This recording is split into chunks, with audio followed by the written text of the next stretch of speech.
Hello मित्रांनो, कसे आहात? छान आहात ना?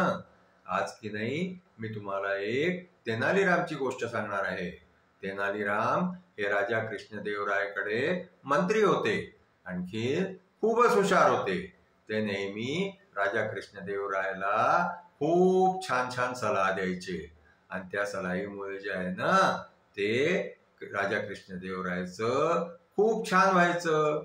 एक दिवस काय झालं की राजा कृष्णदेवराय जे आहे ना ते तेनालीरामवरती खूपच खुश झाले आणि त्यांनी खुश होऊन तेनालीरामला एक गाव जे आहे ना ते गिफ्ट मध्ये दिलं. आता काही दिवसांनी काय झालं माहितीये का? राजा कृष्णदेवराव हे विसरून गेले की आपण तेनालीरामला एक गाव दिलंय गिफ्ट मध्ये. तेनालीरामही विचार करायला लागले की आपण राजा कृष्णदेवरायाला कशी आठवण करून द्यायची की तुम्ही मला जे आहे ते गाव द्यायचं सांगितलं होतं. आता काय झालं की एक दिवस त्यांच्या राज्यामध्ये एक मनुष्य उंट विकायला घेऊन आला. आता ते उंट जे आहे ते त्या राज्यामध्ये कधीच कोणी पाहिले नव्हते. सगळेजण एकत्र झाले उंटांच्या चारीकडे ते उंट पाहायसाठी. राजाही तिथे गेले.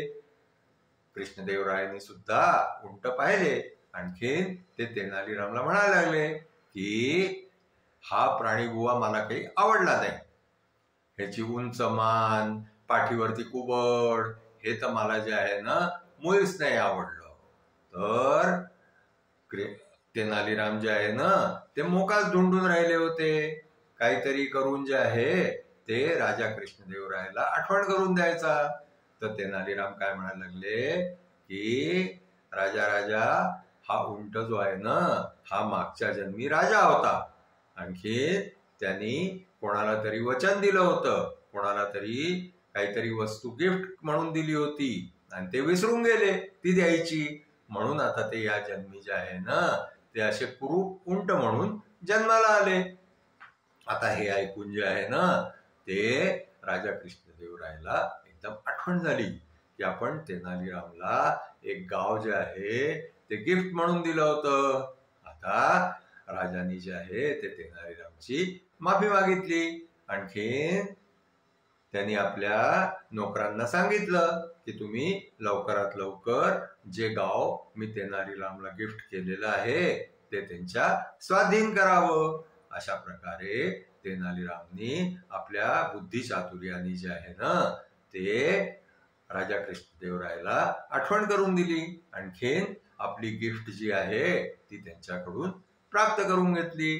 अशा प्रकारे तेनालीराम जे आहे ना ते आपल्या हुशारीने राजा कृष्णदेवरायाला नेहमी खुश करायचे आणि त्यांच्याकडून जे आहे ते काही ना काही गिफ्ट प्राप्त करायचे. आजची आपली गोष्ट इथेच संपली. तुम्हाला आमची गोष्ट आवडली असल्यास तुम्ही आमच्या चॅनलला लाईक करा, शेअर करा, सबस्क्राईब करा. Thank you.